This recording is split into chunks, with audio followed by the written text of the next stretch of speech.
Good afternoon and welcome this afternoon to Market Sector Analysis, another great webcast from Schwab Coaching. Ben Watson here, filling in for Michael Fairborn this afternoon and talking a little bit about the week that was kind of an interesting first week of December. I'm joined out there in the chat by my good friend Cameron May, 20-plus year veteran in the financial markets and a great educator in his own right. He is there to help facilitate the conversation, so thank you for joining and being with us, whether you're here in the live version or whether you're here in the recorded version. We're glad to have you with us.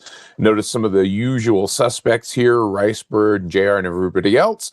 Thanks for being here with us. If you are watching in the recorded version, leave us a comment in the comment section. If you are here live, be a part of the conversation. Cameron will help to facilitate that as well. So I said that it's been an interesting week because, normally this is the first Friday of the month.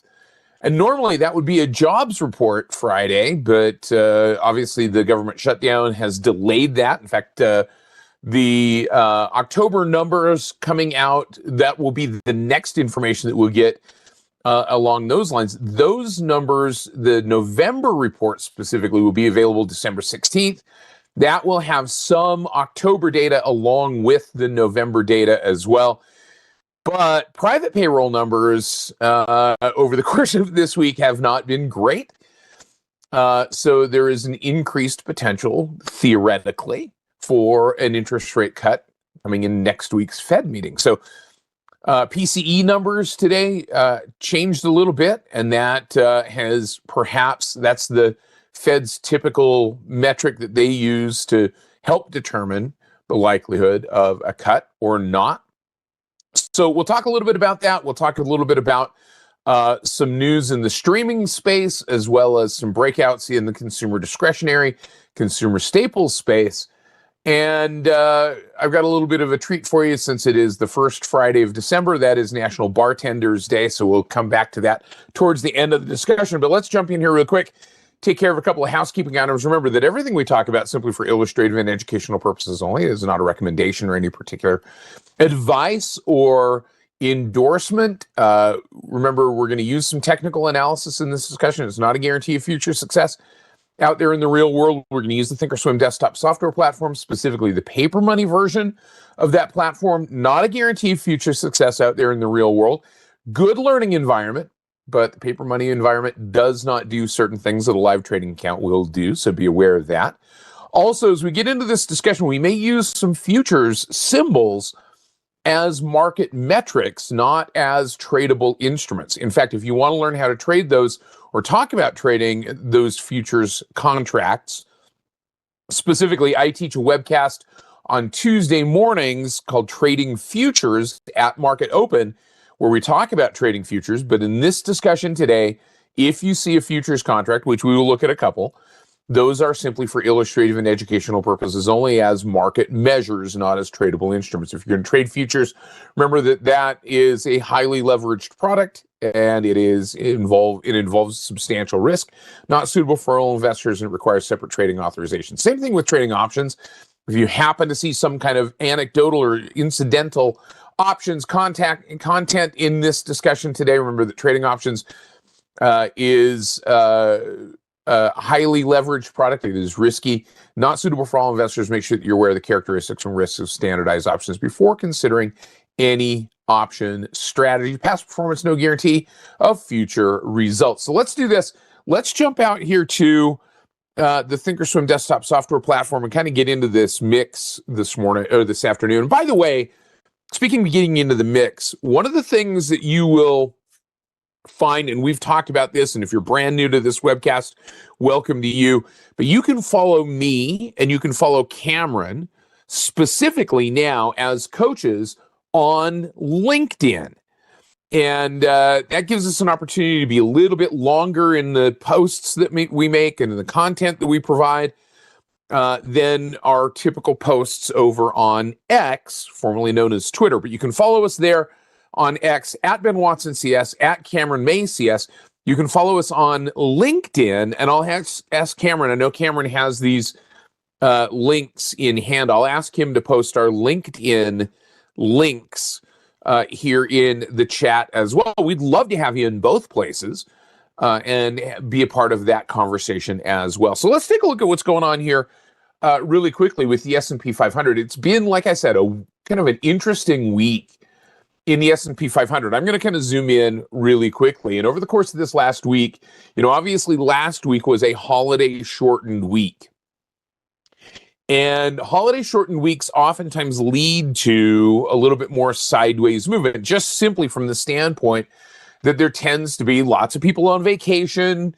Traders are human, right? So they go on vacation as well. And so when there is less volume, less trading activity, markets tend to do one of a couple of things. Either they respond very significantly to news because they're easy to push around, or they don't do much of anything at all. And I think this last week was really kind of been, an example of really not much of anything at all. We kind of zoom back in here, and you can see this fairly narrow range for the SPX over the course of the last week. We'll go back to, last Friday and kind of see how this last Thursday and Friday, and you kind of see this sideways action. So we get a little bit of an up, a little bit of a down, a little bit of a down, up, a little bit of a bullish engulfing candle, a little bit of a down candle, a little bit of a kind of spinning top candle today. And I know those kind of get kind of squished and moved around there. Let's see if we can kind of zoom in to those candles here and see maybe a little bit bigger picture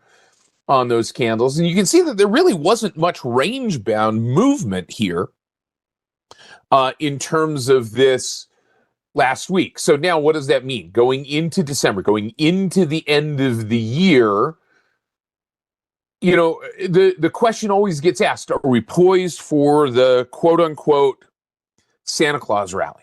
Are we quote unquote poised for window dressing going into the end of the year? Is the market going to respond to those? Is the market waiting to see what's going on with the Fed meeting next week and that potential for an interest rate change? And then at the same time, you see some pretty significant earnings releases coming out. You see some pretty significant merger and acquisition activity going on. You see a stock split in a major stock in the streaming space. And so, it is a time where we might expect a little bit of volatility, but we didn't see a lot of volatility. We kind of see that neutral movement, with a couple of exceptions, because over the course of this last week, the Russell 2000, the small caps, which likely would be theoretically the biggest recipient of another interest rate cut, or the biggest beneficiary, everybody's, every bit of the market is going to receive that interest rate cut. How those different segments of the market would benefit might be different. And so might argue that the small caps, indicated by the Russell 2000 here, would be one of the larger beneficiaries of an interest rate cut, since those companies typically tend to be more interest rate sensitive. And you can see that rally up, pull back into a bull flag, and then this rally again. And it's interesting because I had this conversation earlier. I was doing chat support for Barb Armstrong's Trading a Smaller Account earlier today. For her webcast. Many of you were already there. And taking a look at this is kind of a common element. And one of the questions that came out was, well, when we get a breakout of, say, for instance, a diagonal trend line, we had a diagonal trend line here on the Russell 2000. What does it indicate when price gets back up towards that horizontal or previous high? We're seeing higher highs relative to the diagonal resistance level, but we're not seeing higher highs relative to the horizontal resistance area. So is that really a trend change? Is it really a trend breakout? And I would argue that it depends upon your time frame when it comes to market movement, when it comes to trend change, because you could argue that the breakout of the diagonal, and I know James Boyd talks a lot about this in terms of diagonal resistance level breakouts, that becomes a short to intermediate term trend change. And I don't argue that it probably is the case, because you get higher highs and higher lows in that context of the shorter time frame. But in the longer time frame, intermediate to long term, I think then from a technical perspective, that perhaps begets this idea of a horizontal breakout as the confirmation of the trend change, because it really does suggest that the market isn't, or whatever the particular instrument is not creating a new equal high in that longer term time frame, but breaking out of that resistance level would then be an indication of a breakout of a longer range. So trend change may be coming on that breakout.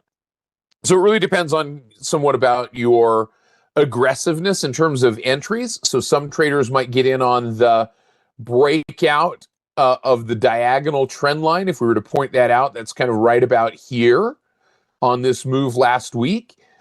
Some traders may wait for the horizontal breakout. And if we were to take this candle right here and activate it and take that line and kind of go across there and say, hey, this price on the Russell 2000 banging its head against horizontal resistance.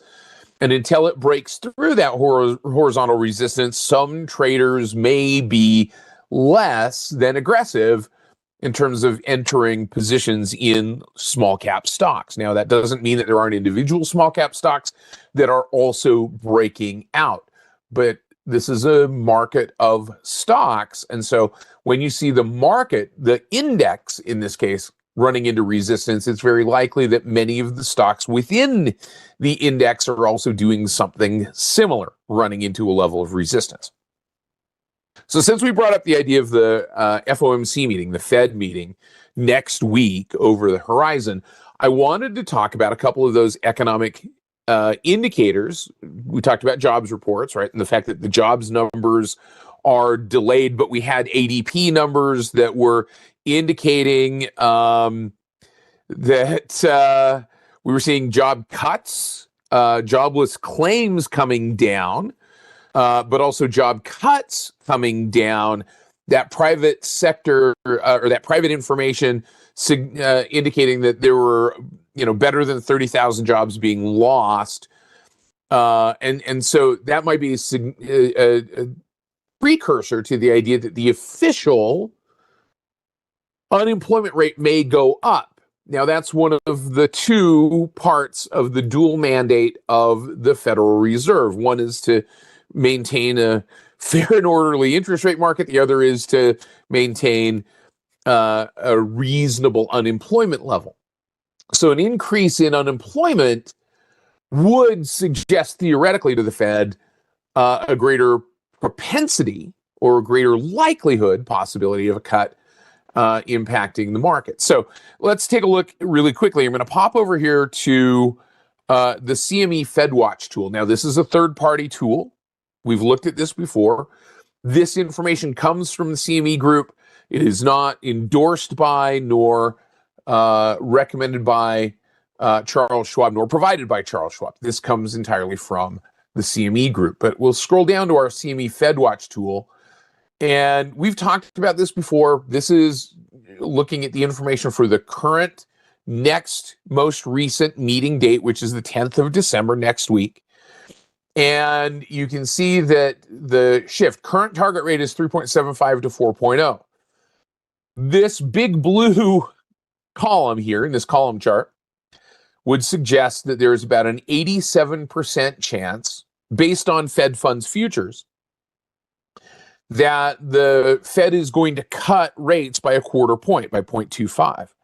And so if that is in fact the case, that's going to then translate into those impacts to the small caps. One of the other things that may impact this number here is the fact that we got today PCE, or personal consumer expenditures, and that PCE number, one of the favorite Fed indicators in terms of inflation, in terms of spending, in terms of, personal consumption expenditures. Sorry.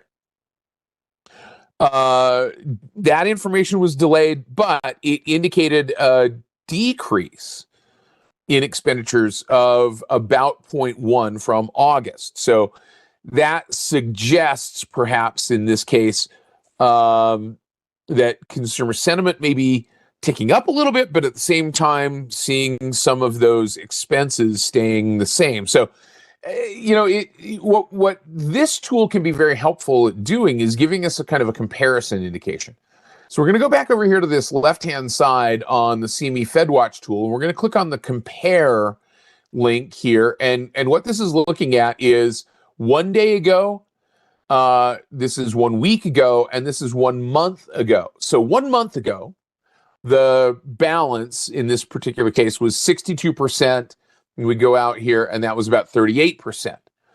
That's kind of the distribution in terms of those percentages. This column or set of columns is the we're going to leave everything alone column. And you notice that there's no prediction that there would be a rate increase in this particular case, nor is there really any prediction that there would be a rate cut beyond a 0.25% or a quarter point rate cut.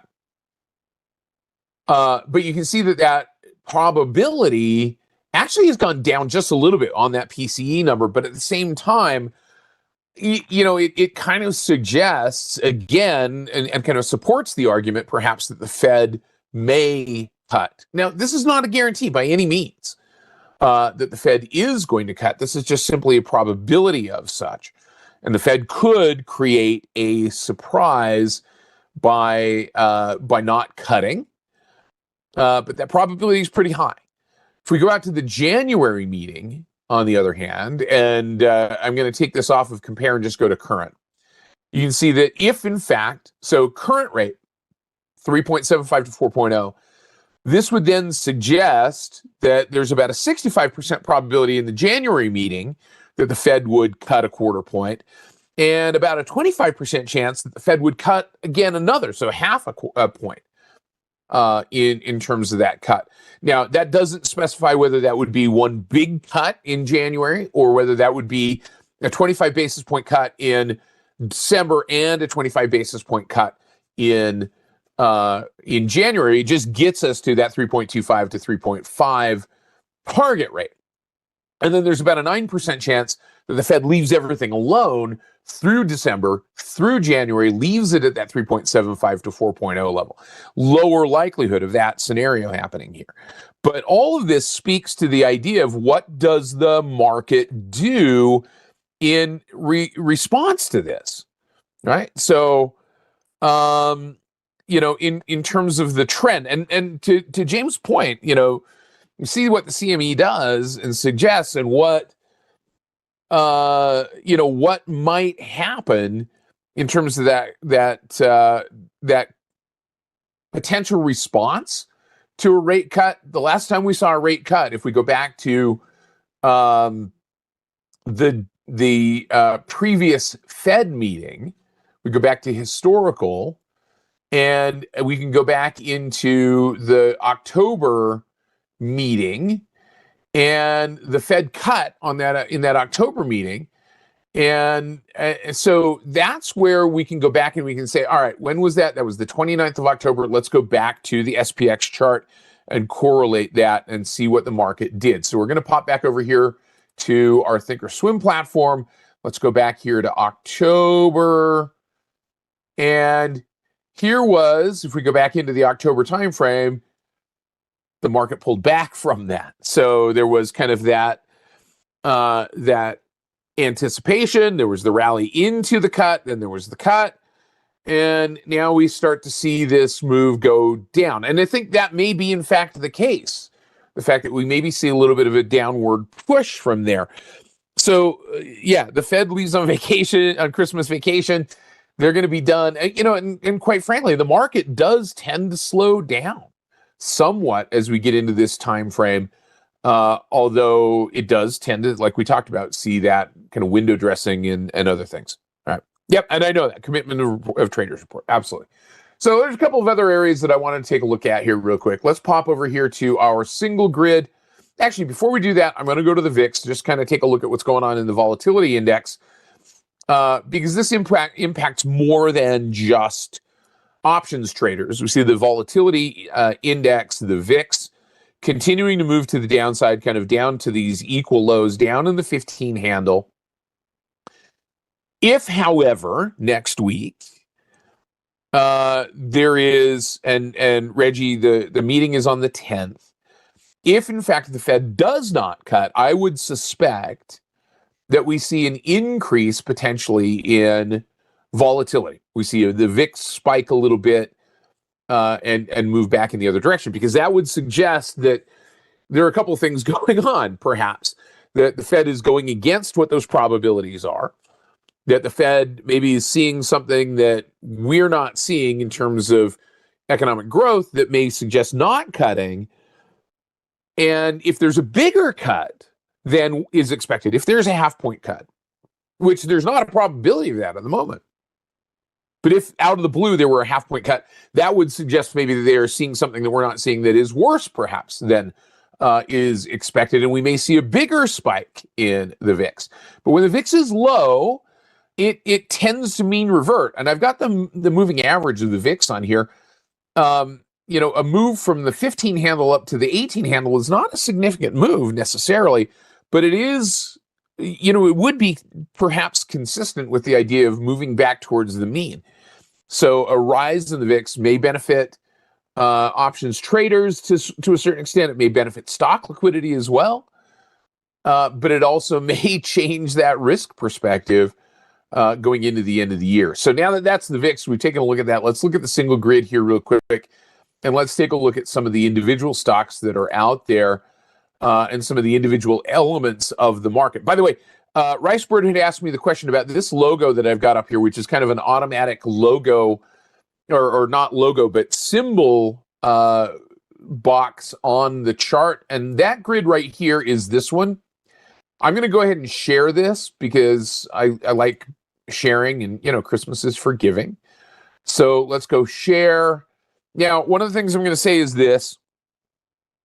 Anytime we share anything, whether it's a shared script like this, or whether it's a chart, or whether it's a watch list or a scan or anything else, those tools that we share, those shared items, are not guaranteed as to time or accuracy. So I'm going to put that out there for you.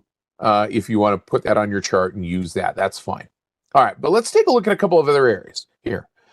/CL. Let's take a look at crude oil, because I talked about this yesterday in an X post about the fact that crude oil was really kind of getting, we had some movement from Saudi Aramco, we had movement from OPEC Plus, and crude has been kind of in this symmetrical triangle for a little while, really since mid-October.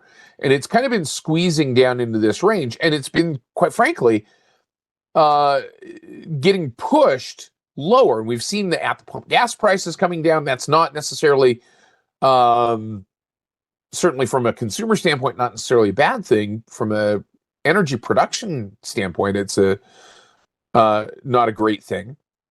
But we now see today a breakout of this symmetrical triangle. This is a breakout. Now, whether that stays there or not, we don't know. And this gets back into that question about kind of those horizontal breakouts and coming back up to previous resistance levels.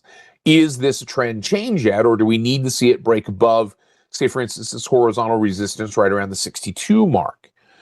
So that being the case, that begs the question, is this just simply a little blip out and we're getting into the apex? The question that I posed in the X post was, what does crude oil do as we get closer to the apex? And the expectation in it, from a technical analysis standpoint, if we didn't know what this chart was, we would look at this and say, we would expect that price would break to the downside because the trend is to the downside.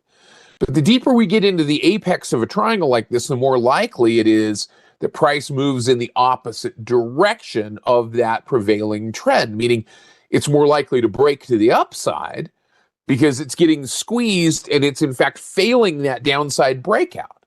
So that might be what we're seeing here, is we're getting close to the apex of this symmetrical triangle, this upside breakout. So remains to be seen. Yeah, pipelines, drillers and suppliers, they are cutting back. One of the things that you're seeing is they're cutting back on production. So let's take a look at a couple of other areas here. /RB, I wanted to talk about. This is RBOB at the pump gasoline. We've seen a significant move to the downside in the last couple of weeks, very likely seasonal, why you're seeing also those at the pump prices coming down, but that's a typical winter thing. Taking a look at /HO, this is the proxy for heating oil, jet fuel. two things going on here. Couple of things going on here. One is typically in this time frame in the year, there is a shift because driving demand typically tends to go down, but diesel demand goes up. So there's a shift in production. So this may be a refinery shift into more heating oil, more diesel fuel, more jet fuel. And with greater supply brings falling prices. And that's what we're seeing over the course of the last couple of weeks here is heating oil, diesel fuel, jet fuel prices coming back down. That's impacting certainly the trucking companies. It's impacting the airlines in a positive way.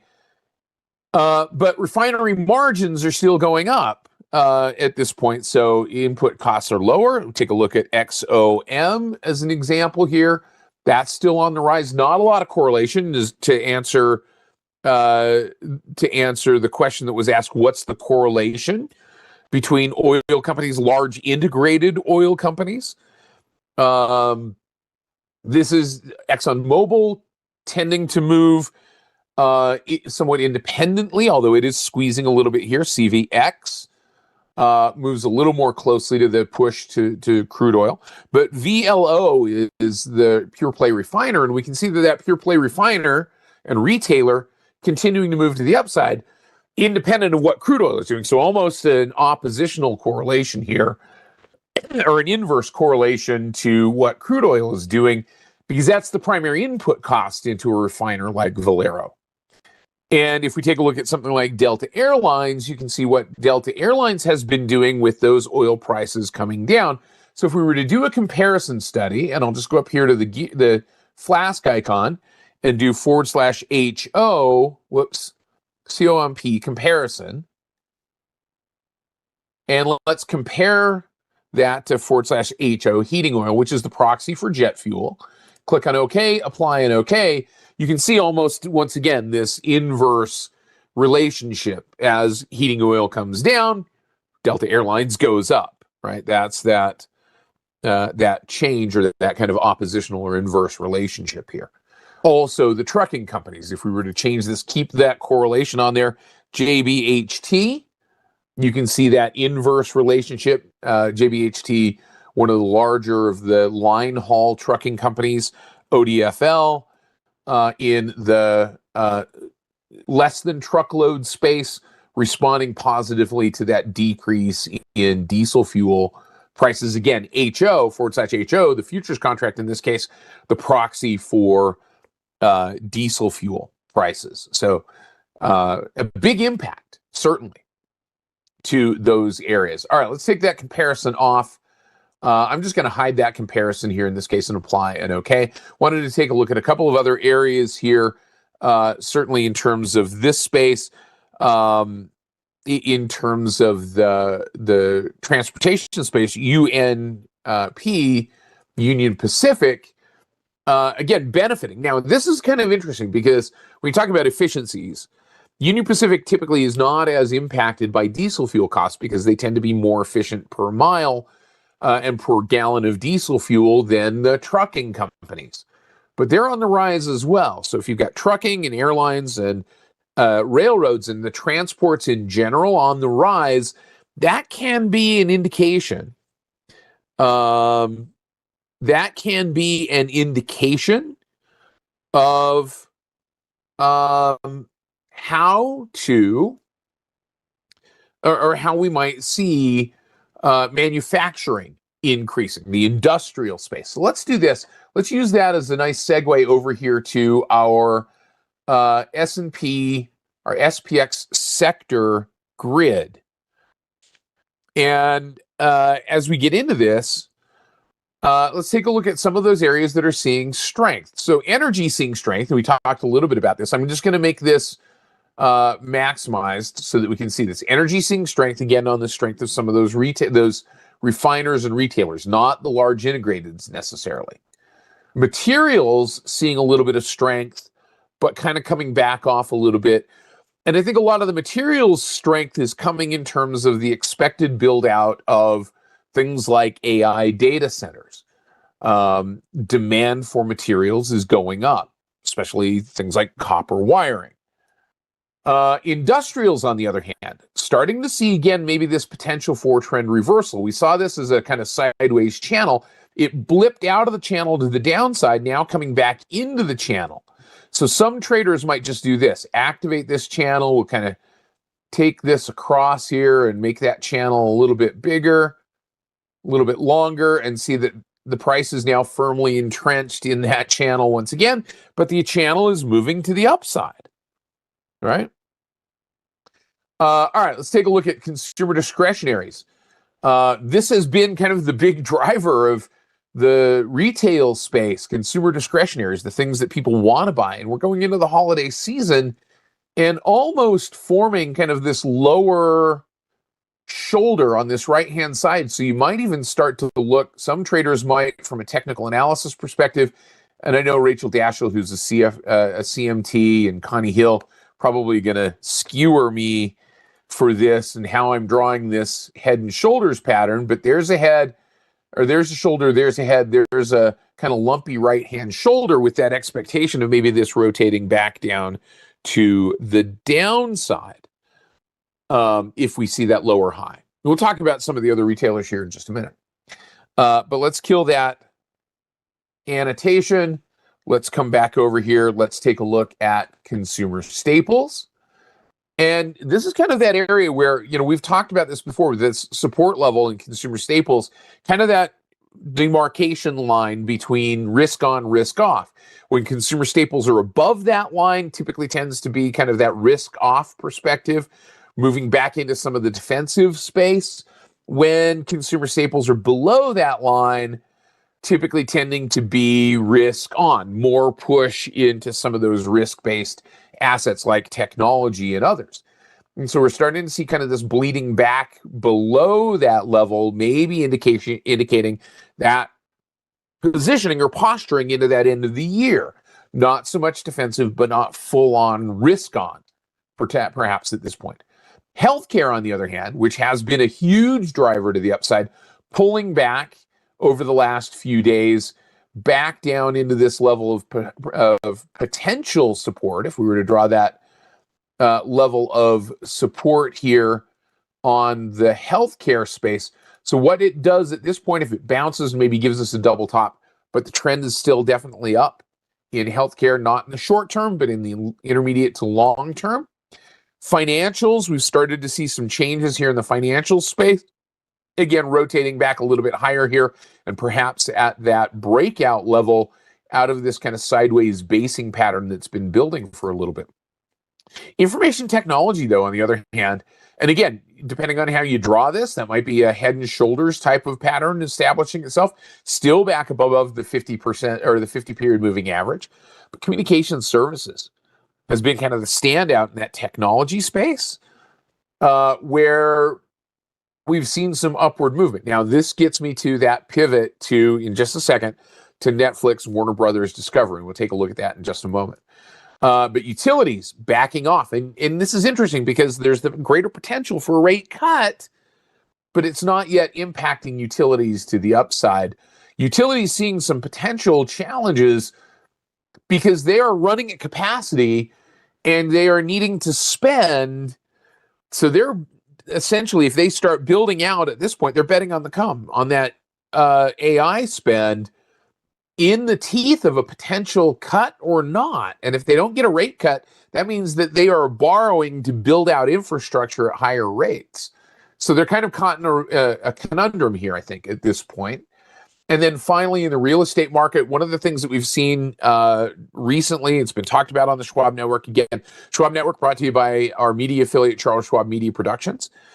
But the Schwab Network talking about the idea that mortgage applications, in some cases being pulled, houses on the market being pulled off of the market. This typically tends to be a slow time of year for real estate, simply because people don't want to move at Christmas time during the holidays, right?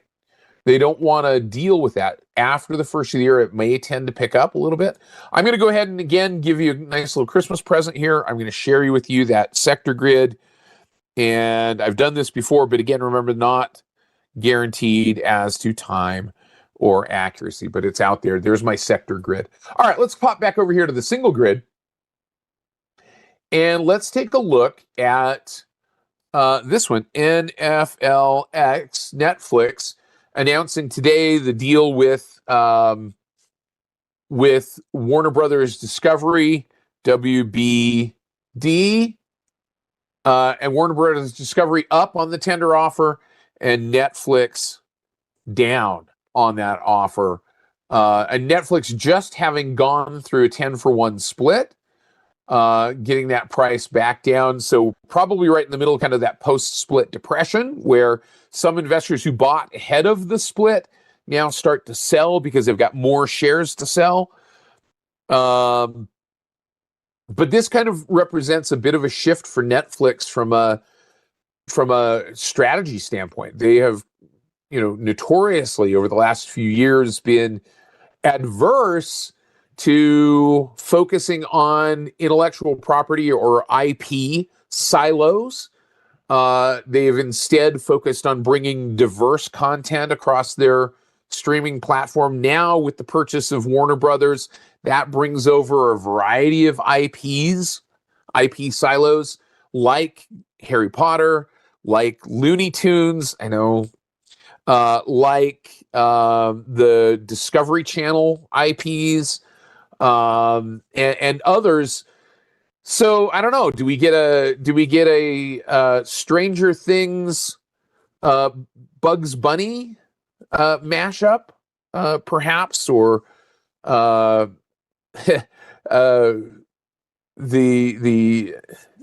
Discovery Channel's show Deadliest Catch set at Hogwarts Castle? I mean, it presents some opportunities, I think, for some of those things, but that represents a change. So the question that I wanted to ask, and yeah, that's right, David, as well, HBO, Game of Thrones, those types of IPs as well.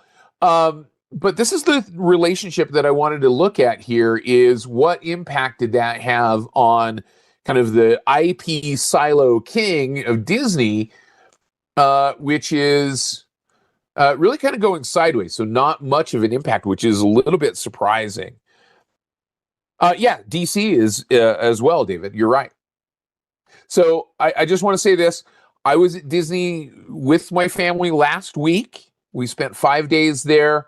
That movement to the upside in Disney very likely accounted for by the spend that we made at Disney. Just kidding. I'm in no way equating that, but it certainly felt like it. But that sideways movement happening now and not really reacting yet. So it'll be interesting to see if there is a greater reaction to some of these streamers when it comes to Disney versus the now conglomerate of Netflix and Warner Brothers Discovery.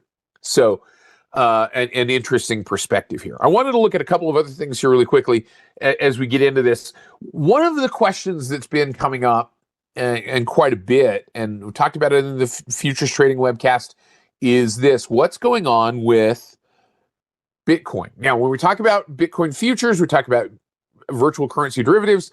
Remember that there are special risks associated with these. These are virtual representations of value that do not have legal tender status. We're using these as market measures, not as tradable instruments in this case. But starting to see that little bit of a bounce here in Bitcoin, a little bit of a pullback today, but it came up off of that 8,500 or 85,000 level, not yet back up above the 200 period moving average, which is starting to move down a little bit, and certainly not up and reclaiming that 100,000 mark yet in terms of Bitcoin. So something to pay attention to here. While we're talking about that, I wanted to look at /GC, gold going into this weekend as well. We saw that rally to about the 4,400 mark, pulling back, rallying up. So we've got a little bit of this, what's sometimes referred to, and I've talked about it as a milquetoast ascending triangle, because it's not right at those previous highs. It's an ascending triangle which exists, but doesn't have a lot of upward momentum necessarily, at least not back up towards those previous highs, and has some near-term previous resistance overhead. and it's getting deep into the apex of that triangle as well. But nevertheless, kind of starting to see some neutrality and maybe wait and see ahead of that Fed meeting.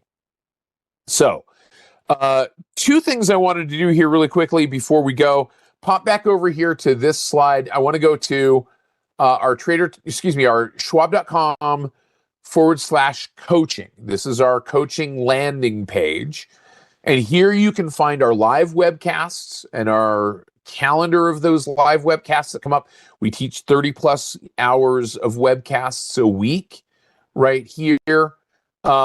And then you can also find our links to our in-person events. Now, I noticed we had some conversation about it in the chat earlier on, but we've got an event coming up next week in Houston. It's a Thursday, Friday event.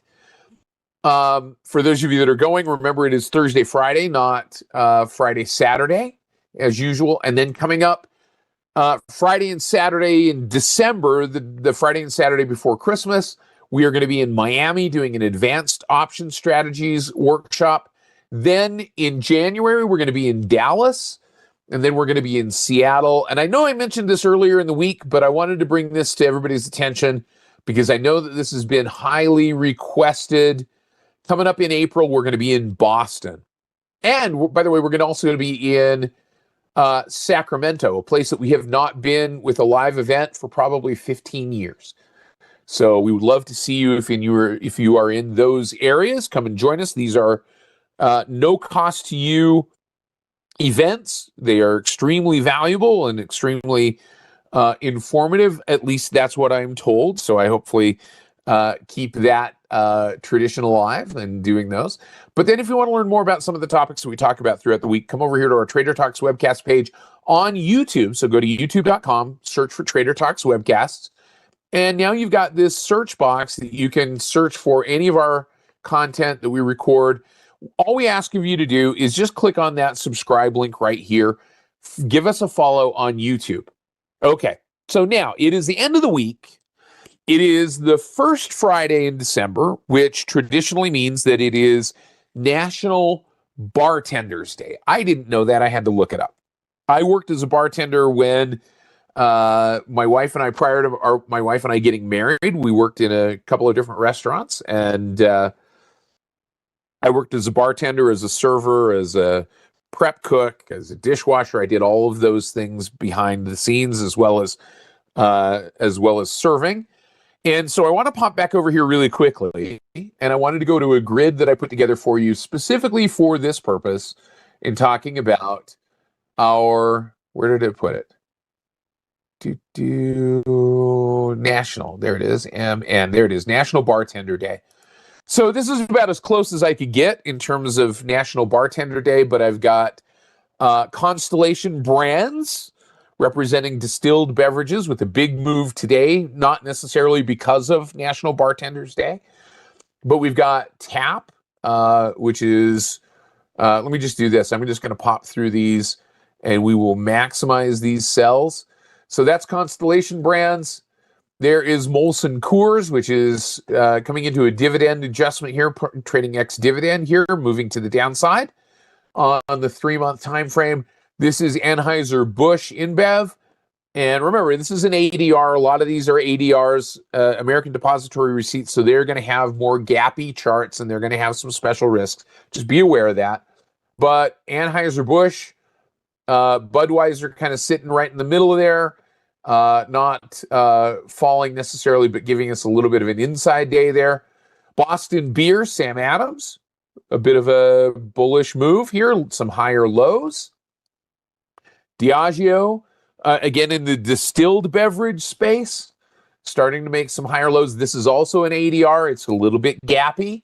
And then finally, probably the biggest purveyor of bartender activity, the cruise lines. I wanted to bring in Carnival Cruise Lines here because that seems to be what most people do when they go on cruises, is spend time with the bartenders. And it is kind of finding a bit of a sideways move down here at the bottom of this trend. Perhaps a little bit of backing off over the trend that it has been in if we go to a 1-year daily chart. kind of pulling back a little bit here in the cruise line space. So it had been a strong performer coming out of April, now maybe backing off a little bit. So there is your National Bartender Day grid for you to enjoy. Let's pop back over here to that grid and restore those cells, and you can see what's going on with all of those stocks. My thanks to all of you. My thanks to Cameron for being here. Guys, have a great weekend. Next week is going to be a full week. We will be in Houston, so I'll be on the road for a little bit of that, but I will be there Tuesday for the Trading Futures webcast. I will be there Wednesday for the Trading Index Options webcast, and we've got a whole slate of others. Cameron's got a bunch of webcasts next week as well. Guys, have a great weekend. We will see you again very soon. Take care, everybody. Bye-bye.